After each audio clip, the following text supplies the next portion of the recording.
Eżistij fil-katakezi tagħna llum xtaqt li nirrifletti magħkom ftit dwar l-eżerċizzi. Ninsabu fi żmien tar-Randan u ċertament nisimgħu l-eżerċizzi b'diversi modi, nattenduhom fil-Knisja, nisimgħu fuq il-mezzi ta' komunikazzjoni b'modi differenti, hekk mument ta' barka kbira. Però xtaqt li nirriflettu ftit dwarhom biex ma jkunux sempliċement drawwa kultura tradizzjoni f'pajjiżna, imma ikunu realtà illi tista' tgħinna fil-verità skont il-ħsieb tagħhom. L-ewwel ħaġa xtaqt nibda sempliċement mill-fatt għaliex huma l-eżerċizzi tar-Randan. Ir-Randan eżistijej huwa mument ta' bidla fil-ħajja tagħna. Huwa mument fejn aħna ma nistgħux nifqu kif aħna. Ir-Randan huwa mument li tuwassalna għall-lajt. Lajt huwa l-passaġġ mill-mewt għall-ħajja ta' Sina Ġesu Kristu, però irid isir il-passaġġ tagħna personali li aħna wkoll ngħaddu mill-mewt ta' dnub għall-ħajja f'Ġesu. Dak huwa l-Easter vera, dak huwa l-Għid vera. Aħna meta ħammorru biex niċċelebraw il-qudies ta' nofs il-lejl tal-Għid, il-Viġilja tal-Għid, mhux biss ħanfakru l-passaġġ mill-mewt għall-ħajja ta' Ġesu, imma ħaniħtlu wkoll f'Ġesu fil-passaġġ tagħna. Mill-mewt tiegħek għall-ħajja tiegħek. Mid-dnub għall-grazzja. Ir-Randan eżistijej huwa propju din il-preparazzjoni. Fil-bidu tal-Knisja marbut mal-Għid kien hemm kif għajja parti anke mill-quddies tal-Għid il-Magħmudijiet. Għaliex? Għax din il-Magħmudija hija l-passaġġ tiegħek personali f'Ġesu mill-mewt għall-ħajja. Li int ħatejt le l-dnub, skużawni, li ħatejt le lix-xitan u iva lil Ġesu. L-Easter aħna lajt niċċelebrawh marbut mal-Magħmudija tagħna personali. Li ngħidu le għad-dnub, le x-xitan, le lid-dinja u iva għal Ġesu, iva s-saltna tiegħu, iva għall-grazzja tal-Alla f'ħajjitna. In-Nisrani qabel ma jitammet jgħaddim żmien ta' preparazzjoni. U propju ir-Randan ħanidu hekk huwa ċiklu żgħir li jerġa' jdaħħalna f'dil preparazzjoni biex f'Sibt el-Għid inġeddu l-Magħmudija tagħna. Biex ngħaddu mill-lajt tagħna, mill-passaġġ tal-mewt tal-ħajja, mid-dnub għall-grazzja. Mela, ir-Randan jiġi eżistijej biex lilek jippreparak ħalli inti tagħmel din il-bidla sħiħa fil-ħajja tiegħek. Issa, jekk din mhix ċara f'moħħok, is li tibda tkun ċara. Ir-Randan ma jiġix sempliċement biex jagħmel ftit karità.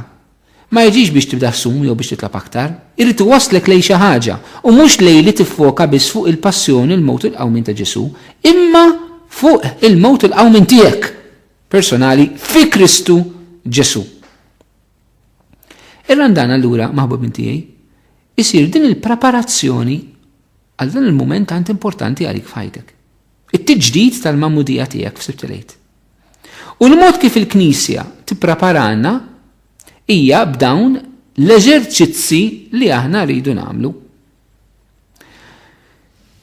L-eżerċizzi eżistijej ħafna drabi rridu xejnihom biss għal immorru nisimgħu il-kelma u ħanitkellem ħafna fuqha għaliex ċertament hija importanti, nimmorru nisimgħu il-predki f'kelma waħda. Però l-eżerċizzi mhumiex li biss li tisma' l-kelma. Il-kelma eżerċizzi hija l-kelma eżerċizzi. Jiġifieri inti ħares lejn in-nies li kull filgħodu u filgħaxija tmur tarahom jimxu fi triq. Dawn jagħmlu eżerċizzju fiżiku. Jew biex jolbu, jew biex isaħħu l-masel, jew biex jissaħħu huma, jew biex ikunu fit, jew biex minħabba nuqqas ta' saħħa, etc. Però ma jmorrux jimxu biss. Jiġifieri meta tmur timxi, toqgħod attent x'tiekol sarattant. Toqgħod attent kif qed issajjar, toqgħod attent il-kwalità tal-ikel x'qed tixtri. Jiġifieri l-eżerċizzju waħdu fih innifsu mhux biżejjed, imma hemm affarijiet oħrajn li trid tagħti każ. Inti li tmur tagħmel siegħa mixi kuljum u mbagħad kif tmur id-dar tokol kollox, għax dak l-eżerċizzju ma jkunx qed jgħin, mhux ħajtik riżultat vera, mhux ħajkun qed jgħinek vera għal dak li jista' jagħmel xi ftit ir-riżultat, imma irid ikun marbut ma' kollox. U allura sisti importanti ħafna li aħna ma niżolawx il-ġimgħa eżerċizzi, il-ġimgħa pritki li tisma' hekk waħda għax isekka tmur tagħmel il-mixja imma mbagħad m'intix toqgħod attent x'tiekol, mela l-eżerċizzi li nisimgħu it-taħdidiet il-pritki ma nistgħux naqtuh waħdu, miegħu irridu jkunu mseħbin l-affarijiet l-oħrajn. Millek jiena qed nisma' l-ġimgħa tal-eżerċizzi tiegħi, qed immur nisma' l-kelma tal-Alla lija, irrid nitlob aktar, inħobb aktar, nagħmel il-karità, insum. Mela li inti tisma' l-eżerċizzi tkun parti minn realtà ikbar. Mhux tisma' l-eżerċizzi tisma' toks u daqshekk. Mela importanti li jeżisti meta inti qed tattendi l-ġimgħa eżerċizzi, importanti li inti tikber fil-ħajja tiegħek sħiħa. Nerġa' nagħmel paragun min imur jimxi, ma jimxix biss. Imma joqgħod attent xiekol u joqgħod attent li jkollu a healthy lifestyle ngħidu llum. U anke irid ikollna a healthy Christian lifestyle. Tajjeb. Ċertament li nisimgħu il-kelma tal-Alla hija ħaġa essenzjali immens fil-ħajja tagħna. Is-smieħ tal-kelma huwa importantissimu f'dan il-moment ta' preparazzjoni biex niċċelebraw l-Għid ta' Kristu u l-Għid tagħna u t-tiġġid tal-Mawmudija kif ġie spjegajt.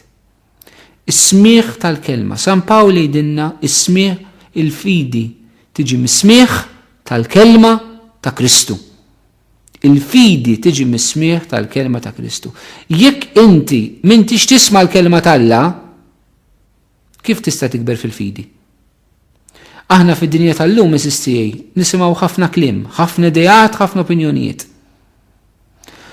U dak li tisma' jinfluwenzak tisma' llum, tisma' għada, tisma' pitada, tisma' pitpitada, fl-aħħar tibda temmen dak li tisma'. U allura tisma' llum kontra l-Knisja, tisma' llum kontra l-żwieġ, tisma' llum favur id-divorzju, tisma' llum favur l-abort, tisma' llum favur l-eutanasja, tisma' llum favur ma nafxiex, dak li hu ħażin. Fl-aħħar tibda temmen dawk l-affarijiet. Aħna influenzati minn dak li nisimgħu. Anke dak li ngħidu ħafna drabi huwa dak li nisimgħu anke b'mod naturali, inti titgħallem titkellem għax titgħallem tisma'. Inti titgħallem tgħid dak li tisma'. Jekk tifel żgħir jisma' llum il-missieru jidaw, jibda jidaj. Jekk tifel żgħir jisma' llum il-missieru tal-Burusarju, jibda jitlob Burusarju. Jekk jisma' llum il-missieru jitkellmu baxx, jibda jitkellem baxx.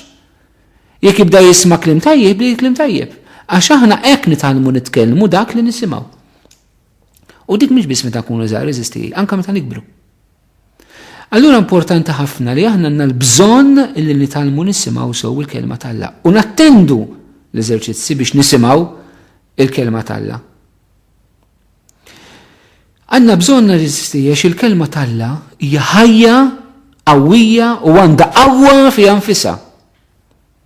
Inti ma tix tibda ir-rundown u tgħid jien imma kif ħa nitbiddel kemm diffiċli. Le, l-ewwel tisma' l-kelma tal-Alla għax il-kelma tal-Alla għandha l-qawwa fiha nfisha li lilek tibdlek li lilek tfejqek. Li lilek teħilsek mid-dnub. Ninnutaw fil-ktib tal-Ġenesi jeżisti li Alla joħloq bil-kelma tiegħu, ikun id-dawl id-dawl kien. Alla jgħid u dak li l-kelma tal-Alla tgħid, il-kelma twettqu isir. Allura jeżisti biex inti tbiddel tinħeles mid-dnub, l-ewwel ħaġa tisma' l-kelma tal-Alla f'ħajtek. Għax dik għandha l-qawwa li lilek tfejqek, għandha l-qawwa li taqilek mis-sitwazzjonijiet tiegħek. Naraw il-Ġesu bil-kelma tiegħu kien ifejjaq in-nies. Mur. Kun infejjaq. Kelma. U bil-kelma jfejjaq il-mulej.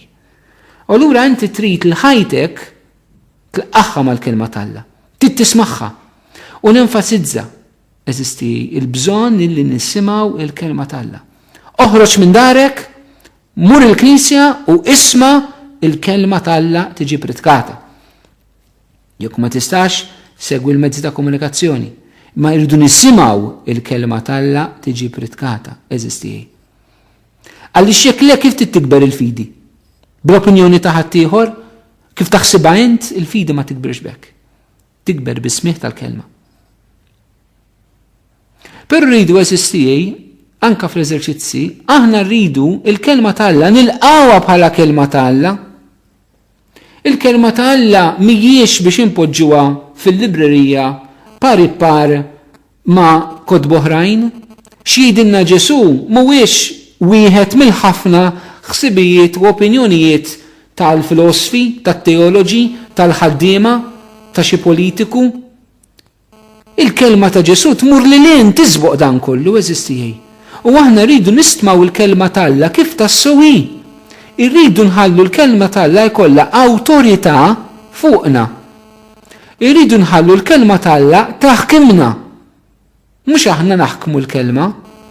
Irridu nbaxxu rasna, reverenza, qima, umiltà. Quddiem il-kelma tal-Alla eżistijej pritkata lilna. Titħalli l-kelma taħkmek. Titħalli l-kelma ta' Ġesu taħkem il-qalb tiegħek. Għax meta l-kelma ta' Ġesu taħkem qalbek, Ġesu nnifsu jaħkem qalbek. U l-kelma ta' Ġesu hija qawwija iktar mill-pornografija li inti tara, hija qawwija iktar mill-kilba għad-droga li inti għandek, hija ikbar iktar mill-ġibda l-adulterju li inti għix fih. Tippruvax tinqala minn dan kollu, isma' l-kelma ta' Ġesu, għax bil-kelma tiegħu Ġesu jista' jaqilek, jista' jfejqek minn dan kollu. Allura eżisti huwa estremament importanti. Mela li mmorru nisimgħu l-kelma ħanikbru fil-fidi, li nagħtu l-awtorità lill-kelma fuqna. Però l-kelma eżistijej waqt li nistgħu nisimgħu wkoll kif jgħidilna Ġesu fil-parabola taż-żerriegħa, ta' dak il-bidwi li jmur jiżra' iż-żerriegħa, ma tħallix frott fina l-koll istess. Għaliex fuqut ħanisimgħu il-kelma fl-eżerċizzi, però ix-xitan li ġi jisraqilna mill-ewwel, l-asfur li ġi naqqar iż-żerriegħa taqa' fil-blat. Kemm tittoqgħod attent eżistijej li ma tħallix ix-xitan jisraqlek il-kelma tal-Alla. Wieħed mill-ikbar attakki tax-xitan fuq il-bniedem huwa li jisraqlu il-kelma tal-Alla. Nixtieq noħodkom daqsxejn fi ġbija tal-Apokalissi, meta għandna il-mara tqila li qed twellet liben huwa mid-dragun li qed jipprova jibla din it-tarbija. Hija simbolu eżistijaj tal-Knisja. Il-Knisja li qed twellet dan liben li hu l-kelma Kristu nnifsu. Niftakru xejn San Ġwan fil-prologu tiegħu. Fil-bidu kienet il-kelma, il-verb, il-logos, u l-verb kilma Alla, il-verb kien Alla, u l-logos sar laħam, il-kelma saret laħam, il-verb sar laħam, verbum dei caro factum est. San George Preka għamela ħafna popolari manna Maltin. Hija simbolu il-Knisja li qed twellet il-Ġesu qed tagħti dil-kelma tiegħu, però mid-dragun lest li jiblaħħa. Ix-xitan kif il-kelma tal-Alla tiġi mħabbra jipprova jisraqilna mill-ewwel minn qalbna. Wara noqogħdu attenti eżistijej. Ma nħallux ix-xitan jipprova jisraq il-kelma mill-qalb tagħna. Kemm għandna bżonn nitolbu lil Madonna li hija xbija ħajja tal-Knisja kif jgħid San Ambroċ biex tipproteġi l-kelma li qed tiġi pritkata matul dan ir-randan li ninsara kollha fid-dinja. Għax ix-xitan jipprova jisraqha. Ix-xitan jekk hemm mument li jidħol il-Knisja huwa qed l-omelija. Jekk hemm mument li x-xitan jiġi miegħek huwa fil-qudies biex itelfek milli tisma' l-kelma tal-Alla. Jiddistrajjak, moħħok ma jkunx jetem, idaħħallek sibiet oħrajn, iva. Tħallix ix-xitan jisraqlek il-kelma li ħatirċievi fl-eżerċizzi. Jista' jkun li inti l-kelma tilqaħħa imma ma tħadd trabbi ruq fik, m'hemmx ħamrija soda fik. Allura għandek bżonn li l-ħamrija tiegħek tagħmilha ftit fonda. Kif kont qed ngħid qabel li tisma' l-kelma mhux biżejjed. Imma li trid anka iddemmel il-kelma, iddemmel il-ħamrija tiegħek permezz tat-talb, tas-sawn, tal-karità, tas-sagrifiċċju, tas-salib. Ħafna drabi iddemmel jagħmilha tajba l-ħamrija, tbatija. Għandek bżonn iddemmel il-ħamrija tiegħek. Ma tistax tkun persuna ta' oxra, superfiċjali, taħseb qed tagħmel ħaġa kbira x'qed tmur tisma' l-eżerċizzi taħseb li inti tajjeb il-qoxra supervja kbira. Insisti bżonn niħtlu fil-fond. L-eruq tagħna jridu jinżlu fil-fond. X'jekk ma jkunux fil-fond l-eruq, ix-xita ta' malajt titlaq. mela naraw li nkunu nsara li nitlu fil-font. Il-kelma tal-la li tisma' għara li tinżel fil-font, mhux tal-obbligu biex tossot tħall il-mara, jew l-ommu kull missierek, jew tal-aqal ir-raġel tmur l-eżerċizzi, imma tħallija tidħol fil-font tal-qalb tiegħek. Jista' jkun inti tisma' l-kelma, ħadd tilqaħħa b'ħafna entużjażmu, imma mbagħad mal-ewwel inkwiet daqshekk, full stop. Spiċċa kollox, insejt kull ma smajt fl-eżerċizzi, insejt kull ma Ġesu qallek. Ma jistax ikun hekk eżisti. Ma jistax ikun li m'għaliex kien bufura rieħ daqshekk, bin-nur iddur mill-ewwel, tinsa l-imejjel tal-Alla, tinsa il-mulejx jagħmel miegħek fl-eżerċizzi, jew se jagħmel miegħek fl-eżerċizzi fil-kelma tiegħu li ħadd tisma'. Ma jistax ikun maħbub inti. Irridu nibqu nżommu l-kelma tal-Alla f'qalbna anke fl-inkwiet u tħassib tal-ħajja. Irridu noqogħdu attenti li ma nħallux l-inkwiet jeleb il-kelma tal-Alla f'ħajjitna. Bil-maqlub, hija l-kelma tal-Alla li titteleb l-inkwiet fil-ħajja tiegħek. Però anke l-kelma eżistija żerrija li taqaf ħamrija tajba ma tagħtix l-istess frott minn 30-60% jgħidilna l-Vanġelu. Għaliex, anke jekk ikollna dispożizzjoni tajba meta qed tmorru nisimgħu l-eżerċizzi, mhux qed tħalli l-istess frott. Anke kien nkunu ħamrija tajba. Għaliex jiddependi mill-kollaborazzjoni tiegħek. Ġesu mhux magician. Ġesu jrid il-kollaborazzjoni tagħna. Mela l-kelma tal-Alla l-eżerċizzi ħallu frott daqskemm int tikkollabora mal-kelma li Ġesu se jagħtik. Ġesu ħajtkellem, Ġesu ħajmiss il-qalb tiegħek, Ġesu se jmiss il-ħajja tiegħek. Ġesu mhux se jibqa' għaddej minn ħajtek mingħajr mhux se jagħtik kelma darrandan. Imma inti daqskemm tikkollabora ma' dik il-kelma. Dik il-kelma tista' tħalli frott fil-ħajja tiegħek. Jekk inti ma tikkollaborax magħha, mhux tista' esperjenza l-qawwa ta' dik il-kelma ta' Ġesu li taħfer tfejjaq tibdel taqla tibni tħott li tagħmlek persuna ġdida. Daqskemm int tikkollabora u tikkollabora billi tagħmel dak li l-kelma tgħid. Li dak li jgħid Ġesu mhux qiegħed hemm għad-diskussjoni, mhux qiegħed hemm biex noqogħdu narbluh mill-loġika ta' moħħna. Dak li jgħid Ġesu qiegħed hemm biex aħna nobduh. Ġesu jgħid min iħobbni ħares kemmti.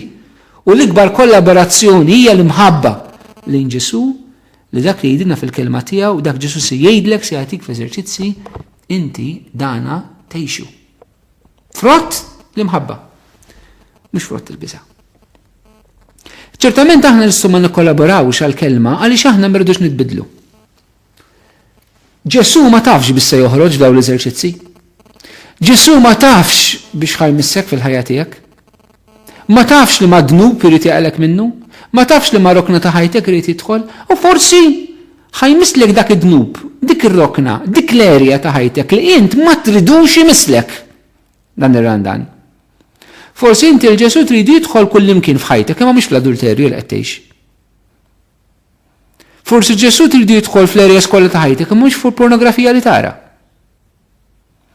Forsi l-Ġesu tridu jidħol kullimkien f'ħajtek imma mhux dik l-iskappatura mal-prostituta li xkun tant tagħmel. Forsi Ġesu tridu jidħol f'kollox imma mhux il-fatt li inti ma tqerx, il-fatt li inti ma titqarbinx, il-fatt li inti ma titlobx, il-fatt li għandek mit-telf raġuni u skuża biex ma tmurx qudies, il-fatt li ma trix timpenja aktar ruħek fil-ħajja nisranija, inti tibqa' komdu kif int. Ħafna drabi dik il-verità eżisti li int ma trix titbiddel. Ma trix, tibqa' kif int, komdu kif int. U Ġesu forsi ġej jiskomodak fl-iktar erjas li ma tridx tkun skomodat fil-ħajja tiegħek. Jista' jkun eżisti illi Ġesu hekk ġej jagħmel dan ir-randan. U allura ngħidu kif inhi, mhux ħadd tiġik tajba, mhux ħajkollok aptit toqgħod tikkollabora mal-kelma tiegħu. Allura faċilment il-kelma li tisma' ma l-ewwel tibda tgħid din tot tal-mara, din tot tal-raġel, mhux li kien hawn ir-raġel jisimek fader, jew min jgħidlek, jew għatfal kemm kienet tajba llum ta' din l-omelija. Għalik. Ħallija tmislilek il-kelma tal-Alla, mhux il-ħadd ieħor. Ħadd ieħor imma jmissu wkoll, imma inti tażloqx, tkunx papra, tħallix il-kelma tal-Alla tkun ilma fuq il-papri li jiżloq minn fuqhom u xejn ma jmisshom. xi drabi l-eżerċizzi jistgħu jkunu hekk. Ilma fuq il-papri fil-ħajja tagħna. Nħallu l-kelma talla tibqa' għaddejja fuq il-rjus u ma tmissniex. Allura eżistijej. Importanti li aħna jekk Ġesu ġej f'daw l-eżerċizzi jmiss il-qalb tiegħek, jekk Ġesu ħajtolbok li tibidel, iftaħ qalbek, għamil kuraġġ, taqtax qalbek. Il-ħnina tiegħu hija ikbar mid-dnub tiegħek. Ġesu ma jgħidlikx tant biex titbiddel, imma jgħidlek ħallini nibdlek. Ġesu ħajdlek ħallini nħobbok, ħalli bl-imħabba tiegħi tkun tista' tħobb il-ħaddieħor. Ġesu se jgħidlek taqtax qalbek. Jiena naf li inti ċkejken, jiena naf li inti ċkejkna, jiena naf kemm issiba diffiċli biex inti titbiddel. Ħalli lili nibdlek, ħalli lili nimlik bil-qawwa tiegħi. Dan hu Ġesu eżistijej, dan hu dak li l-Mulej jrid jagħmlilna. Jekk għadek ma ddeċidejtx li tmur tisma' l-eżerċizzi, jekk għadek ma ddeċidejtx li tħalli l-Ġesu jidħol f'ħajtek u jmissek darran dan, issa għandek iċ-ċans tieħu id-deċiżjoni u tilqa' l-istedina ta' Ġesu fil-ħajja tiegħek.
F'dan il-kuntest eżistijaj nixtieq nistedinkom għall-eżerċizzi tar-Randan li jiena se nkun qiegħed immexxi bejn id-9 u 13 ta' Marzu,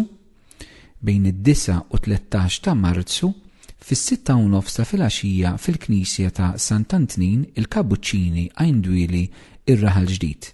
Fis-6 se jkun hemm qudiesa, fis-6:30 jibdew l-eżerċizzi. It-tema ġenerali tal-eżerċizzi se tkun jiena il-mulej li nfejqek, weda li jagħmel Alla fit-Testament il-Qadim meħuda mill-Ktieb tal-Eżodu. Kull ġurnata sejrin naraw aspett differenti ta' din ir-realtà ta' dan Alla ħaj fostna f'Ġesu Kristu li għadu jfejjaq. Fl-ewwel ġurnata sejrin nitkellmu dwar il-persuna ta' Ġesu bħala dak li jfejjaq. It-tieni ġurnata ħnitkellmu dwar il-Knisja bħala l-post tal-fejqan. It-tielet ġurnata ħnitkellmu dwar il-fejqan mid-dnub, ir-raba' il-fejqan mill-weġat u l-ħames l-aħħar jum il-fejqan mill-mart fil-ġisem tagħna. L-aħħar ġurnata wkoll it-13 ta' Marzu magħha tkun hemm marbuta wkoll il-laqa ta' talb li nagħmel ta' kull xahar ejjew għandi, illi allura nibqgħu għaddejjin sad-9 ta' filgħaxija. F'kull laqa eżistijaj matul din il-ġimgħa ħajsir dejjem anke talb ta' fejqan skont ma dak li nkunu tkellimna dwaru. Inħeġġukom sabiex tiġu u tkunu preżenti għal dawn l-eżerċizzi eżistijaj. Ġibu l-ħadd ieħor magħkom, mu speċjali qed nagħmel appell għal kull min hu marid, għal kull min hu mweġġa, għal kull min qed iħossu dajjef anke quddiem ir-realtà ta' dnub tiegħu. Din se tkun ġimgħa mhux sempliċement ġimgħa biex nitalmu, biex nisimgħu, imma ħad tkun ġimgħa biex inħallu lil Ġesu ħaj jiltaqa' magħna u jagħtina l-fejqan li għandna bżonn f'ruħna, f'ġisimna u fl-ispirtu tagħna. Għalhekk ejja int u ġib il-ħadd ieħor miegħek għal dawn l-eżerċizzi jiena l-mulej li nfejqek bejn 9 u 13 ta' Marzu fis-6:30 ta' filgħaxija il-Knisja ta' Sant'Antnin il-Kapuċċini Għajndwieli ir-Raħal Ġdid.